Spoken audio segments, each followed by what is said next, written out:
Hi అండి. ఈరోజు మనము మన దక్షిణ భారతదేశంలోనే ప్రసిద్ధి చెందిన ముఖ్యమైన భోజనముగా ఉండే ఆవకాయ పచ్చడండి. ఈ ఆవకాయ పచ్చడితో మనం ఆవకాయ బిర్యానీ తయారీ విధానం చూద్దామండి. నేను ఫస్ట్ టైం చేశానండి. అద్దిరిపోయింది అంతేనండి. చూడండి, ముక్కలేనిదే ముద్ద దిగదు అన్నట్టు ఫస్ట్ ముద్దలోనే వేడి వేడి అన్నంలో ఆవకాయ పచ్చడి లేనిదే ముద్ద దిగదండి. చాలామందికి ఫస్ట్ ముద్దలో ఆవకాయ పచ్చడి తినడం చాలా ఇష్టం అనమాట. మా ఇంట్లో వాళ్ళకి కూడా అలాగే. మా ఆయన గారికి కూడా ఫస్ట్ ముద్దలో ఆవకాయ పచ్చడి తింటే చాలా ఇష్టమండి. అలాంటి ఆవకాయ పచ్చడితో, ఆవకాయ ఫ్లేవర్తో ఆవకాయ బిర్యానీ అండి అద్దిరిపోయింది. నేను ఫస్ట్ టైం చేశానండి. చాలా చాలా బాగుంది. ఇలా చిట్టి ముత్యాల రైస్తో వేడి వేడిగా బయట కూల్ కూల్ వాతావరణం ఉందనమాట అండి. ఇలా వేడి వేడిగా ఆవకాయ బిర్యానీ ఆవకాయ ఫ్లేవర్తో అద్దిరిపోయిందండి. నాకైతే చాలా చాలా బాగా నచ్చింది. చూడండి, ఈ ఆవకాయ ఫ్లేవర్ పెట్టిన ఆవకాయ ముక్క బిర్యానీ ఫ్లేవర్తో చాలా బాగుందనమాట. బిర్యానీ ఫ్లేవర్తో ఆవకాయ ముక్క, అలాగే బిర్యానీ ఫ్లేవర్ పెట్టిన మసాలాలు పెట్టిన ఆవకాయ ముక్క పెరుగన్నంలో నంచుకుని తిన్నా అద్దిరిపోయిందనమాట. ముందుగా దీని తయారు విధానం మనము చూసేద్దాము. చాలా చాలా బాగుందండి. దీనికి ఇలా బిర్యానీ మసాలాలు లైట్గా తీసుకున్నాను. ఇలా గానుగ నూనె తీసుకున్నానండి. వంటకాలు కూరలన్నీ నేను ఇలా గానుగ నూనెతోనే, అంటే నువ్వుల నూనెతోనే రెడీ చేసేస్తాను అనమాట. వండుకుంటాం అనమాట. నేను నూనె ఆడించుకున్నాము. ఇలా చూడండి, మట్టి పాత్రలో ఈ ఆవకాయ బిర్యానీ రెడీ చేద్దామని ఇలా మట్టి పాత్ర పెట్టేసి 2 కొడగరిటలైతే నువ్వుల నూనె వేసేసానండి. నువ్వుల నూనె వేసేసి ఫ్రైడ్ ఆనియన్స్ వేయించుతున్నాను. నాకు ఏంటో ఫ్రైడ్ ఆనియన్స్ లేనిదే బిర్యానీ అసలు చేయబుద్ధి అవ్వదండి. ఆ బిర్యానీలో ఫ్రైడ్ ఆనియన్స్ మధ్యలో తగులుతూ ఆ టేస్ట్ చాలా బాగా పెంచుతాయి అనిపిస్తుందండి నాకు. ఈ ఫ్రైడ్ ఆనియన్స్ ఉంటేనే నాకు ఆవకాయ బిర్యానీ కాదు, ఏ బిర్యానీలో అయినా నా ఫ్రైడ్ ఆనియన్ చాలా బాగా నచ్చుతాయి. ఇప్పుడు ఒక 2 చిన్న స్పూన్లు నెయ్యి వేసేసాను అదే నూనెలో. జీడిపప్పులు కూడా వేయించుకొని తీసుకొని పక్కన పెట్టేసుకుందామండి. పైన గార్నిష్ చేసుకుందాము. ఆ తర్వాత బిర్యానీలో తింటూ ఉన్నప్పుడు కూడా చాలా బాగుంటాయి అన్నమాట. ఇవి కూడా వేయించుకొని తీసుకుని పక్కన పెట్టేసుకుందామండి. జీడిపప్పులు కూడా. ఇప్పుడు చూడండి, ఇందులోని చిన్నగా ఒలుచుకున్న ఉల్లిపాయలు, పెద్ద ఉల్లిపాయలు కూడా 2 వేసాను. ఇవి మజ్జిగన్నంలో తిన్న ఆ బిర్యానీ ఫ్లేవర్తో ఉడికి పెద్ద ఉల్లిపాయలు కూడా చాలా బాగుంటాయి అన్నమాట. చిన్న ఉల్లిపాయలు, ఒక ఉల్లిపాయ, పెద్ద సైజు ఉల్లిపాయలు చీరుకులు, 2 ఉల్లిపాయలు కూడా వేసి అవి ఒక 2 మినిట్స్ ఆర్ 3 మినిట్స్ వేయించుకున్న తర్వాత ఇందులో బిర్యానీ మసాలా, మనం తీసుకున్న బిర్యానీ మసాలా వేసేసానండి మొత్తము. బిర్యానీ మసాలా కూడా వేసేసుకుని 1 మినిట్ ఇలా ఫ్రై చేసేసుకున్న తర్వాత ఈ పెద్ద ఉల్లిపాయలు చూడండి, ఇవి మళ్ళీ ఫైనల్గా లాస్ట్లో వేసుకుందాము. ఇవి తీసుకుని పక్కన పెట్టేసుకుందామండి. ఇలాగా సాఫ్ట్గా అయితే పైనంతా బాగా మగ్గిపోయింది. ఇప్పుడు ఇందులో నేను కరివేపాకు వేసాను. ఇందులో చూడండి వెల్లుల్లి కూడా వేసానండి. ఒలిచిన వెల్లుల్లి గుళ్ళు, వలవని వెల్లుల్లి గుళ్ళు కూడా వేసాను. అవి బిర్యానీలో ఉడికిన తర్వాత తింటుంటుంటే చాలా బాగుంటాయి అన్నమాట అండి.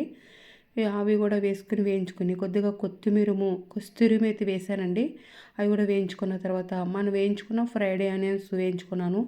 నేను హాఫ్ స్పూన్ అల్లం వెల్లుల్లి పేస్ట్ వేసానండి. ఆ క్లిప్ మిస్ అయింది. ఒక హాఫ్ స్పూన్ అల్లం వెల్లుల్లి పేస్ట్ కూడా వేసుకుని వేయించుకున్న తర్వాత శుభ్రంగా వాష్ చేసుకుని చిట్టుముచ్చాల రైస్ అండి ఒక గ్లాస్ ఫుల్ వాష్ చేసుకుని ఇలా స్ట్రైనర్లో వేసుకున్నాను అనమాట. వేసుకుని ఇప్పుడు ఈ రైస్ కూడా బ్రౌన్ కలర్ వచ్చే వరకు మనము వేయించుకుందామండి. ఈ చిట్టుముచ్చాల రైస్ని కూడా వేయించుకుందాము బాగా. చూడండి, ఈ విధంగా కలర్ మారుతుంది అనగా అప్పటి వరకు వేయించుకుందామండి. ఈ విధంగా వేగిన తర్వాత ఇందులో మనము తీసుకున్న ఒక గ్లాసు బియ్యంకి నేను కొద్దిగా వెల్తుగా ఒక కప్పు ఆవకాయ పచ్చడి తీసుకున్నానండి. అందులో అయితే సగం ఆవకాయ పచ్చడి వేసి కలిపేస్తున్నాను. ఈ మసాలాలన్నీ మళ్ళీ ఆవకాయ పచ్చడి ఇవన్నీ బాగా కలుపుతున్నాను అనమాట. రైసు అన్నీ బాగా కలిపేలాగా, అన్నింటికి బాగా పట్టేలాగా మొత్తం అన్నీ కలిపేసానండి. మనము ఏ గ్లాస్తో అయితే తీసుకున్నామో ఆ గ్లాస్ బియ్యానికి 2 గ్లాసులు వాటర్ వేసుకుంటే పర్ఫెక్ట్గా సరిపోతుందండి. 2 గ్లాసులు వాటర్ వేసుకుని ఇప్పుడే రుచికి తగ్గ సాల్ట్ కూడా చెక్ చేసేసుకుందాము. పర్ఫెక్ట్గా సాల్ట్ కూడా వేసేసుకుందామండి. మూత పెట్టుకుందాము. చూడండి, ఇంకా వాటర్ ఉంది. ఒకసారి కదుపుతున్నాను. ఈ వాటర్ లేకుండా అయిపోయినప్పుడు మిగిలిన ఆవకాయ పచ్చడి కూడా ఇందులో వేసేసుకుందామండి. ఇప్పుడు మళ్ళీ మూత పెట్టుకుని మగ్గించుకుందాము. మళ్ళీ ఒకసారి చూద్దామండి ఎంతవరకు వచ్చిందో. చూడండి, మొత్తం వాటర్ అయితే పోయింది. కొద్దిగా లిటిల్ బిట్ అయితే తడిగా ఉంది, కానీ మొత్తం వాటర్ లేకుండా అయితే వాటర్ ఏమీ లేదు. మొత్తము ఉడికిపోయిందనమాట అండి. ఇంకా లిటిల్ బిట్ 5 మినిట్స్ 10 మినిట్స్ ఉడికించుకుంటే మన రైస్ అయిపోతుంది. ఒక పొలుకుందనమాట. ఇప్పుడు మనం మిగిలిన ఆవకాయ పచ్చడి కూడా వేసేసుకుందాము. మొత్తము ఆవకాయ పచ్చడి కూడా వేసేసుకొని కొద్దిగా ఫ్రైడ్ ఆనియన్స్ వేసుకుందామండి. మళ్ళీ ఫైనల్గా వేసుకోవడానికి కొద్దిగా ఉంచాను. మళ్ళీని గార్నిష్ కోసమని కొద్దిగా కొత్తిమీర వేసేసుకొని 1 స్పూన్ నెయ్యి వేసేసుకొని కలిపేసుకుందామండి. మనం వేయించుకున్న జీడిపప్పులు కూడా వేసేసుకుందాము. జీడిపప్పులు కూడా వేసేసుకొని మొత్తము ఈ ఫ్రైడ్ ఆనియన్స్, కొత్తిమీర, నెయ్యి, ఆవకాయ పచ్చడి ఇవి కలిసిపోయేలాగా కలిపేసుకుందాము.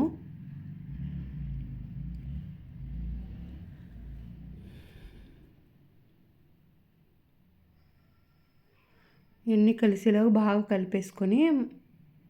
కలిపేసుకుందామండి. మూత పెడితే మగ్గించుకుందాము. ఇప్పుడు మళ్ళీ తీసుకున్న 2 ఉల్లిపాయలు ఉన్నాయి కదండి, అవి మర్చిపోయాను. ఆ 2 ఉల్లిపాయలు కూడా వేసేసుకుందాం ఇందులో. ఇవి కూడా మగ్గించేసుకుందాము రైస్లో.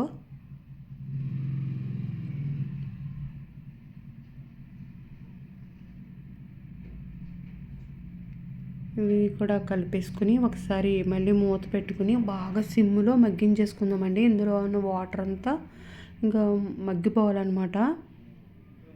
ఇప్పుడు చూడండి ఒకసారి మొత్తం మన టేస్టీ మన ఆవకాయ బిర్యానీ, చిట్టి ముత్యాల రైస్తో చేసిన ఆవకాయ బిర్యానీ అయితే రెడీ అయిపోయిందండి.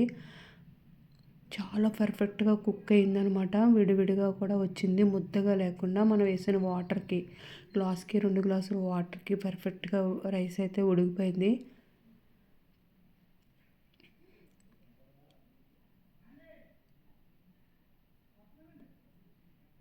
చూడండి, చాలా బాగా వచ్చిందండి ఆవకాయ బిర్యానీ అయితే.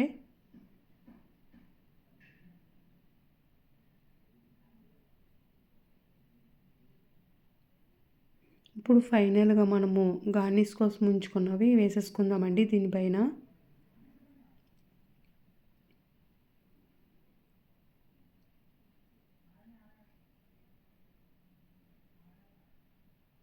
ఉల్లిపాయ కూడా చాలా బాగా మగ్గింది.